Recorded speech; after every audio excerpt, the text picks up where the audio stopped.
जय मसीह की। Doctor Sam Thomas के साथ बाइबल अध्ययन में आपका स्वागत है। एक ऐसे श्रृंखला को हम कर रहे हैं जहां पर हम यीशु मसीह के बारे में पुराने नियम में दिए गए भविष्यवाणियों की चर्चा हम कर रहे हैं।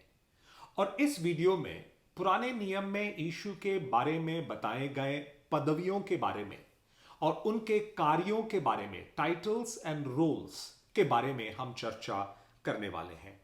शुरू करते हैं उत्पत्ति का पुस्तक, उसका 3रा अध्याय, जहां पर परमेश्वर मसीहा के बारे में सबसे पहले भविष्यवाणी को दे रहे हैं। और यह शब्द जो है शैतान से बोला जा रहा है। परमेश्वर देखो क्या कहते हैं। वो कहते हैं वह तेरे सिर को कुचल डालेगा। वह कौन है? वो आने वाला मसीहा है।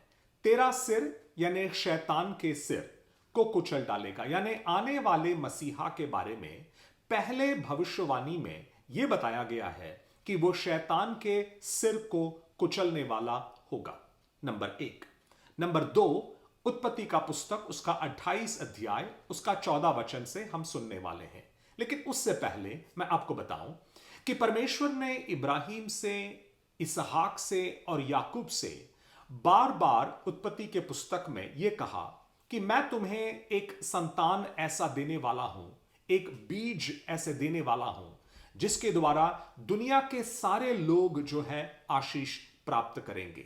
देखो क्या लिखा है 28 के 14 में, और तेरे वंश के द्वारा पृथ्वी के सारे कुल आशीष पाएंगे। यानी मसीहा ना केवल शैतान के सिर को कुचलने वाला होगा, मसीहा दुनिया के सारे लोगों के लिए, दुनिया के सारे कुलों के लिए आशीष का कारण भी ठहरने वाला है। नंबर 3, यिर्मयाह नबी का पुस्तक, उसका 23वां अध्याय, उसका 5वां आयत में क्या लिखा है? देख, ऐसे दिन आते हैं जब मैं दाऊद के कुल में एक धर्मी अंकुर उगाऊंगा और वो राजा बनकर बुद्धि से राज्य करेगा और अपने देश में न्याय और धर्म से प्रभुता करेगा। यानी परमेश्वर दाऊद के घराने से बोल रहे हैं कि देखो, तुम्हारे अंदर से एक व्यक्ति आने वाला है, वो राजा बनेगा और बुद्धि से राज्य करेगा। किसके बारे में बोला जा रहा है? आने वाले मसीहा के बारे में बोला जा रहा है कि वो दाऊद का पुत्र होगा, वो एक राजा होगा, वो बुद्धि से राज्य करेगा और अपने देश में न्याय और धर्म से प्रभुता करेगा। दुनिया की उत्पत्ति से लेकर आज तक सारे मानव जाति में लोग एक ऐसे राजा के खोज में हैं, एक ऐसे नेता के तलाश में हैं जो न्याय और धर्म से राज्य करेगा। और यिर्मयाह नबी के द्वारा परमेश्वर कहते हैं कि आने वाला मसीहा जो है इस प्रकार का एक राजा होगा। अब यीशु के राजा होने के बारे में पुराने नियम में और भी जगहों पर बताया गया है। मीका नबी का पुस्तक, उसका 5 अध्याय के 2 वचन में देखो क्या लिखा है। हे बेतलेहम एफ्राथा, यदि तू ऐसा छोटा है कि यहूदा के हजारों में गिना नहीं जाता, तो भी तुझ में से मेरे लिए एक पुरुष निकलेगा जो इजरायलियों में प्रभुता करने वाला होगा। परमेश्वर एक नगर से बोल रहे हैं, बेतलेहम शहर से बोल रहे हैं कि तू छोटा है, लेकिन तो भी तुझ में से मेरे लिए एक पुरुष निकलेगा जो इजरायलियों में प्रभुता करने वाला होगा। निस्संदेह मीका नबी जो है आने वाले मसीहा के जन्म स्थान के बारे में तो बोल ही रहे हैं, लेकिन यह भी बता रहे हैं कि वो प्रभुता करने वाले होंगे, वो एक राजा होंगे। दानियल नबी का पुस्तक, उसका 9 अध्याय, उसके 24 से लेकर 26 आयतों में यीशु मसीह के या मसीहा के आगमन के बारे में बताया गया है। वहां पर एक विशेष शब्द है जिस पर मैं आपके ध्यान को आकर्षित करना चाहता हूं। कई बातों के बताने के बाद वहां बताया गया है, उन 62 सप्ताहों के बीतने पर अभिषिक्त पुरुष काटा जाएगा। कौन काटा जाएगा? अभिषिक्त पुरुष काटा जाएगा और उसके हाथ कुछ न लगेगा।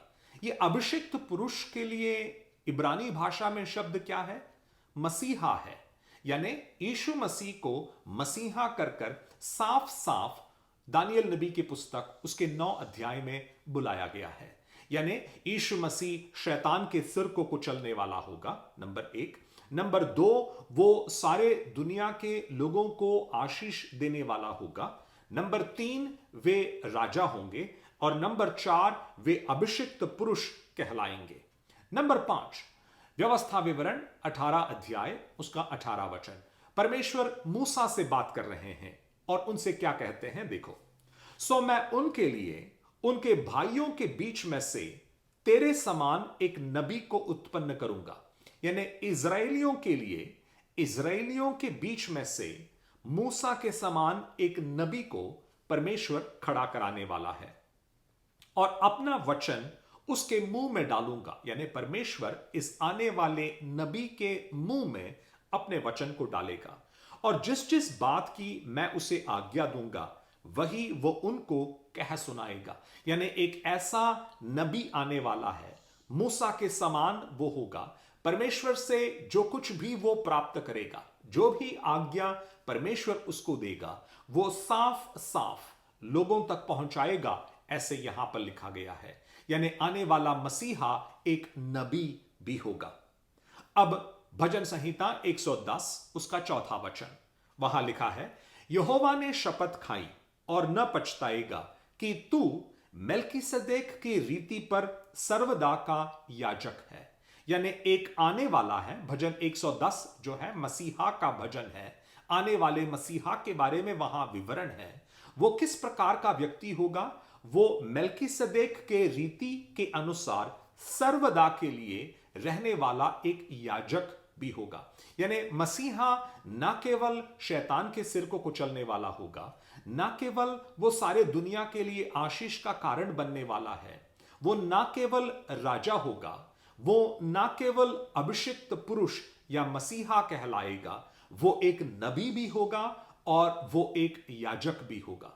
क्या यह अद्भुत बात नहीं है कि यीशु मसीह के पदवियों के बारे में, उनके कार्यों के बारे में यीशु के जन्म से सैकड़ों साल पहले अनेक व्यक्तियों के द्वारा परमेश्वर ने बताकर दिया। परमेश्वर का वचन कितना ही अद्भुत है।